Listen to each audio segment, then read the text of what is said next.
Hi to all అందరికీ నమస్తే అండి. మీ ముందుకు మరొక కేంద్ర ప్రభుత్వానికి సంబంధించినటువంటి ఉద్యోగ ఖాళీల భర్తీతో రావడం జరిగింది. ముందుగా అందరికీ చిన్న విన్నపం ఏమిటంటే, మనది ఒక ఉద్యోగాలకు సంబంధించినటువంటి ఒక జెన్యూన్ యూట్యూబ్ ఛానల్ అండి.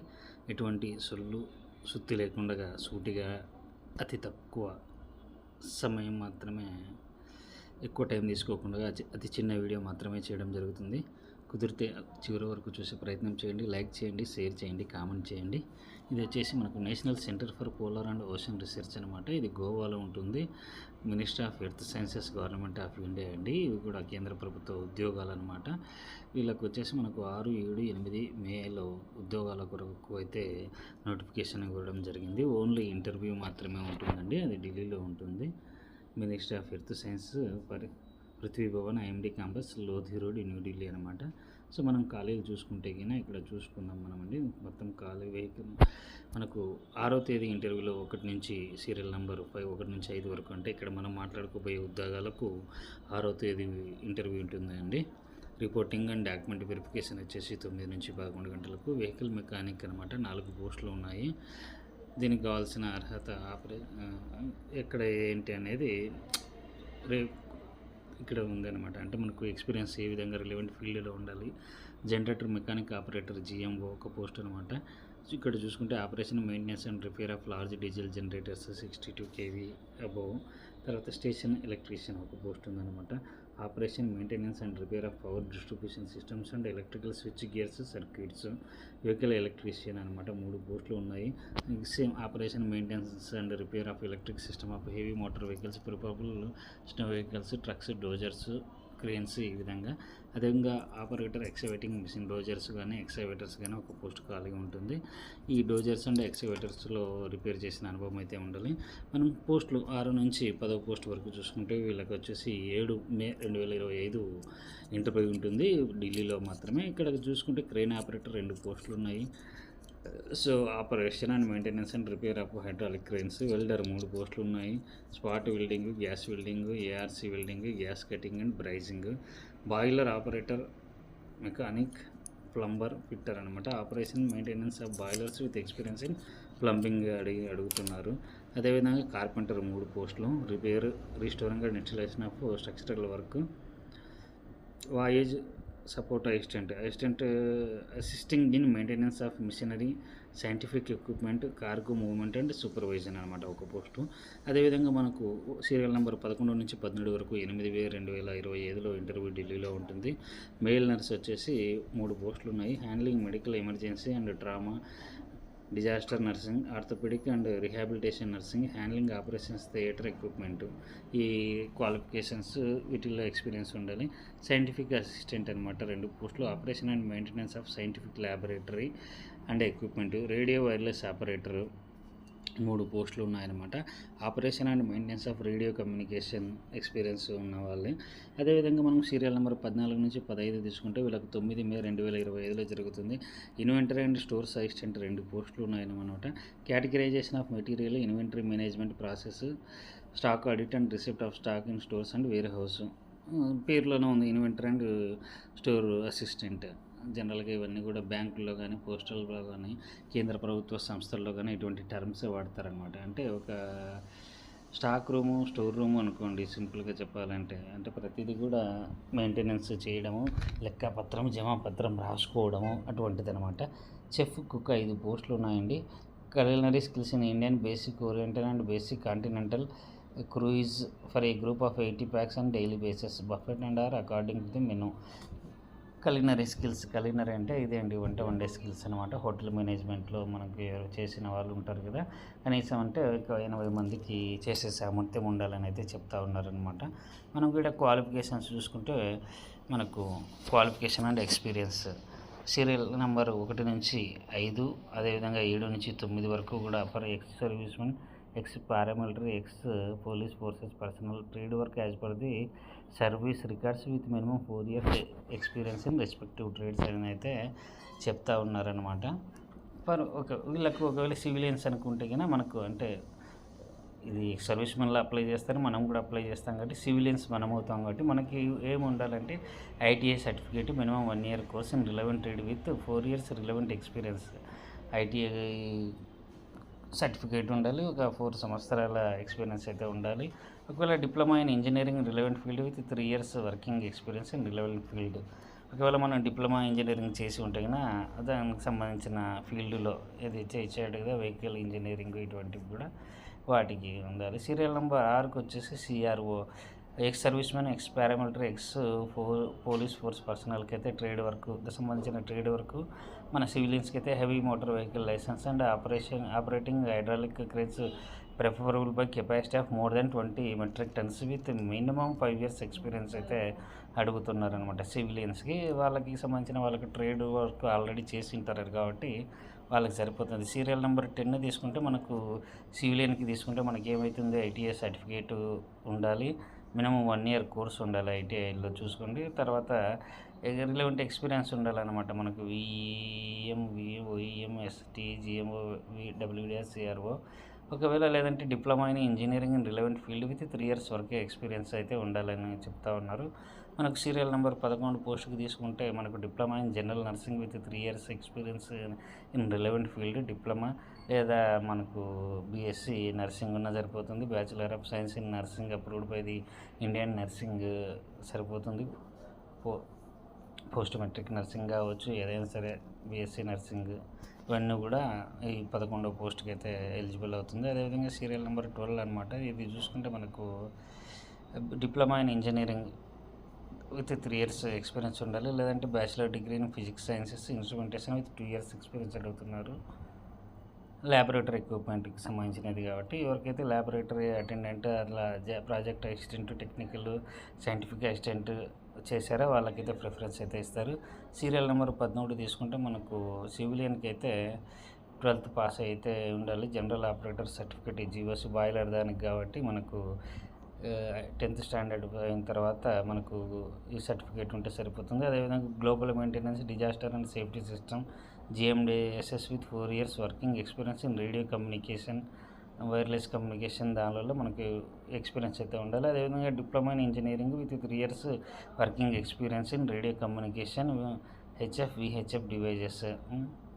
తర్వాత మనము సీరియల్ నెంబర్ 14 తీసుకుంటే కనుక మనకు ఇక్కడ వచ్చేసి candidate should be minimum 12th standard passed and ITI certificate in computer operator and programming assistant COP అని అయితే చెప్తా ఉన్నారు. ఇదే విధంగా 4 ఇయర్స్ వర్కింగ్ ఎక్స్పీరియన్స్ అయితే ఉండాలని చెప్తున్నారు. Management of inventory and stores డిపార్ట్మెంట్లో అనమాట. Diploma in computer application are equivalent with 3 years working experience in management or inventory and stores, ఇది ఉన్నా పర్వాలేదు. అదేవిధంగా మనం సీరియల్ నెంబర్ 5 తీసుకుంటే మనకు diploma in hotel management and catering technology or culinary art from recognised Indian university. సరే ఏదో ఒకటి మనకు diploma in hotel management recognized గుర్తింపు పొందిన సంస్థ నుంచి ఉండాలండి. ఇప్పుడు మనకు హైదరాబాద్లో గుర్తింపు పొందినటువంటివి గవర్నమెంట్వి 2, 3 ఉన్నట్టున్నాయి. అదేవిధంగా మనకు ఆంధ్రప్రదేశ్లో చూసుకుంటే తిరుపతిలో ఉందండి. లేదా డిప్లొమా అయినా పర్లేదు, లేదంటే degree in hotel management and catering technology or culinary art from recognised Indian ఏదైనా సరిపోతుందండి. మనం చెప్పుకున్నాం కదా, వాళ్ళు ఇచ్చారు ఏందాకైనా మనకు 80 నుంచి 100 మందికి వండగలిగే సామర్థ్యం అయితే ఉండాలని చెప్పేసి మనకు టర్మ్స్ ఆఫ్ ఎంప్లాయ్మెంట్ అనమాట. ఇది వచ్చేసి 6 మార్చి నుంచి 18 నెలల వరకు అయితే ఉంటుంది. తర్వాత కూడా కంటిన్యూ చేస్తూనే ఉంటారండి. ఇది జనరల్గా మనకు తెలిసిందే. గవర్నమెంట్ దాంట్లో ఒకసారి జాయిన్ అయిన తర్వాత పర్మనెంట్ అవుతుందో లేదా అనే విషయాన్ని మనం పక్కన పెట్టుకుంటే మన పోస్ట్ అయితే ఎక్కడ వెళ్ళదండి. అదేవిధంగా పోస్టును అనుసరించి మనకు హైయెస్ట్ కాంటాక్ట్ వైజ్ చూసుకుంటే 58,981 నుంచి 78,642 వరకు ఉన్నాయండి ప్రతి నెలకు కూడా. ఇవి కాకుండా మనకు హెచ్ఆర్ఏ, టీఏ ఇవి కూడా అదనంగా ఉంటాయి. Selected candidates as member select అయిన వాళ్ళకు free boarding and lodging on board ship and Antarctica with special polar clothing. చాలా మంచి ఆపర్చునిటీ ఉంది ఇది. సెలెక్ట్ అయిన వాళ్ళకైతే ఫుడ్, అకామిడేషన్ ఫ్రీగా ఉంటుంది షిప్లో. Antarctica with special polar clothing అయితే ఉంటుందన్నమాట. అసలు ఇది ఒక చాలా మంచి అవకాశం అయితే చెప్పుకోవచ్చు. మీకు అన్ని ప్రదేశాలు చూసే అవకాశం అయితే ఉంటుంది. స్పెషల్ హార్డ్షిప్ అలవెన్స్ వచ్చేసి 1,500 పర్ డే అయితే ఇస్తారనమాట. సమ్మర్ సీజన్లో అయితే 2,000 పర్ డే ఇస్తారు. సమ్మర్ సీజన్లో, వింటర్ సీజన్లో అయితే 2000 ఇస్తారన్నమాట. అంటే రోజు కూడా ఈ జీతానికి అదనంగా మనకు హార్డ్‌షిప్ అలవెన్స్ కింద హెచ్‌డీఏ కింద సమ్మర్‌లో అయితే 1500, చలికాలంలో అయితే రూ. 2000 వస్తాయండి. సో, ఇప్పుడు నెలకు 2000 అనుకుంటే 30 రోజులకి ఎంతంటే 60,000 ప్లస్ జీతం కూడా 78,000. సో, మీరే లెక్కేసుకుంటే అవి మనకు బోర్డింగ్, లాడ్జింగ్ ఫ్రీగా, అంటే అకామిడేషన్, ఫుడ్ అన్నీ ఫ్రీగా వచ్చినట్టేసేయండి. సో, మనకు ఇక్కడ చూడండి, వింటర్ సీజన్ విల్ బి 1 మార్చి నుంచి 30 నవంబర్ వరకు ఈచ్ క్యాలెండర్ అని అయితే ఇచ్చారు. సమ్మర్ సీజన్ వచ్చేసి 1 డిసెంబర్ నుంచి 29th ఫిబ్రవరి వరకు అయితే ఇచ్చారు. గమనించండి. Selected candidates depending on weather from short term or long term shall be entitled for special Antarctic preparatory reimbursement of 40,000 short term and 60,000 long term to be paid by NCPR subject అని అయితే ఇస్తున్నారు. Select అయిన క్యాండిడేట్లకు మీరు దానికి short term long term అనే దాన్ని బట్టి పట్టుకుని రీంబర్స్మెంట్ అనేది 40,000 నుంచి 60,000 వరకు అయితే వస్తుందన్నమాట. Group personal accident insurance coverage 25 లక్షలు ఉంటుంది. ఓకే అండి. Short listed candidate will have to undergo medical ఎగ్జామినేషన్కి అయితే వెళ్ళాలి. ఎయిమ్స్లో అయితే చెప్తున్నారు, న్యూఢిల్లీ కానీ గోవా కానీ. సో, మెడికల్ ఎగ్జామ్ అంటే ఏముండదండి, జస్ట్ అంటనగా అన్ని అవయవాలు సక్రమంగా ఉన్నాయా, పనిచేస్తున్నాయని అయితే చూస్తారన్నమాట. దీని తర్వాత మనకు వచ్చేసి ట్రైనింగ్ ఉంటుందన్నమాట. నియర్ జోషిమఠ్ హిమాలయాల్లో 15 డేస్ ఉంటుంది. తర్వాత డేట్స్ అనేది మనకు ఎన్సిపిఆర్ వాళ్ళు ఇంటిమేట్ చేస్తారు. Final selection for the candidate will be recruited to sign a contact with NCPR. ఎవరైతే సెలెక్ట్ అవుతారో అన్ని మెడికల్ టెస్ట్ కూడా ఫిట్ అయిన తర్వాత వాళ్ళకు ఒక కాంటాక్ట్ అయితే చేయాల్సి ఉంటుంది. సో, ఏ విధంగా అప్లై చేయాలనుకుంటే, ఎవరికైతే ఇంట్రెస్ట్ ఉన్నాయి, ఈ క్వాలిఫికేషన్స్ మనకు ఉన్నాయి అనుకుంటే వాళ్ళంతా కూడా www.ncpr.rec.in వెబ్సైట్లోకి వెళ్ళిన తర్వాత కంప్లీట్ ఫామ్ ఫిలప్ చేయండి. Photo copies, documents, proof of age, PAN card, Aadhaar card, marriage certificate, educational qualifications, తర్వాత మనకి ఎక్స్పీరియన్స్ సర్టిఫికేట్స్ అవన్నీ అప్లోడ్ చేయండి. అవి కూడా మనకు ఇంటర్వ్యూ టైంలో అయితే ఒరిజినల్స్ అయితే తీసుకెళ్ళాలండి. Applicants need to be bring original certificate documents అయితే అని చెప్తా ఉన్నారు. మనకు ఇంటర్వ్యూ టైంలో proof of age, PAN card, Aadhaar card, marriage certificate, education qualification, relevant experience for verification at the time of interview అని అయితే చెప్తా ఉన్నారు. ఇంటర్వ్యూ టైంలో అవన్నీ కూడా తీసుకెళ్ళాలంటున్నారు. అదేవిధంగా recent passport size colour photo in white బ్యాక్గ్రౌండ్లో అయితే తీసుకెళ్ళండి. Applicants not having original certificate documents will not be allowed to attend the interview. గుర్తుపెట్టుకోండి, ఎవరి దగ్గర అయితే ఒరిజినల్ సర్టిఫికేట్లు లేవో వాళ్ళని ఇంటర్వ్యూకి అలో చేయమని అయితే చెప్తున్నారు. గుర్తుపెట్టుకోండి. So, ex service men, X paramilitary, X police వాళ్ళకు ఓకే అండి. వాళ్ళకు ఐడెంటిటీ కార్డు లేదా డిశ్చార్జ్ సర్వీస్ బుక్ ఉంటుంది, అది తీసుకెళ్ళాలి.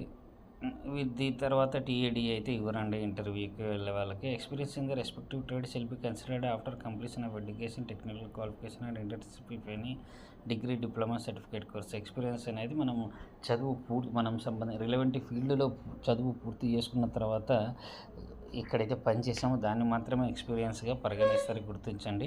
టైం రిపోర్టు వెరిఫికేషన్ వచ్చేసి 9 నుంచి 11 వరకు ఆ ఇంటర్వ్యూ టైంలో అని చెప్తున్నారు. తర్వాత interview May spells for next interested candidates applying for the walking interview should plan accordingly. ఒకవేళ మనకు అనుకుంటే ఇంటర్వ్యూ ఎక్కువ మంది అభ్యర్థులు వచ్చిన రోజు మనకు ఇంటర్వ్యూ ప్రొలాంగ్ అవుతుంది కాబట్టి అది మనకి మరుసటి రోజు కూడా అయ్యే అవకాశం ఉంటుంది. కాబట్టి అక్కడ మనం 1 రోజు లేదా 2 రోజులు ఉండడానికి అకామిడేషన్కి సిద్ధపడి ఉండాలని చెప్తున్నారు.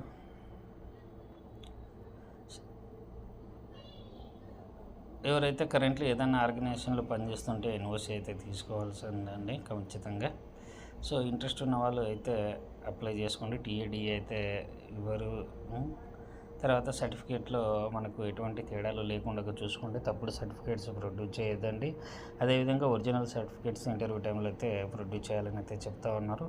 అడ్రస్ వచ్చేసి మనకు ministry of earth sciences, Prithvi Bhavan, IMD campus opposite Indian habitat centre, Lodhi road, New Delhi ఇచ్చారు. సో, ఇక్కడ మనం చాలా మంచి అవకాశం అండి. దీంట్లో పనిచేయడం అంటే నిజంగానే మామూలు విషయం కాదనమాట. మీకు ఎన్నో కొత్త విషయాలు అయితే తెలుసుకునే అవకాశం వస్తుంది. మనకు తగిన క్వాలిఫికేషన్స్ ఉన్నాయి అనుకున్న వాళ్ళైతే తప్పకుండా అప్లై చేసుకోండి. ఆల్ ద బెస్ట్ అండి.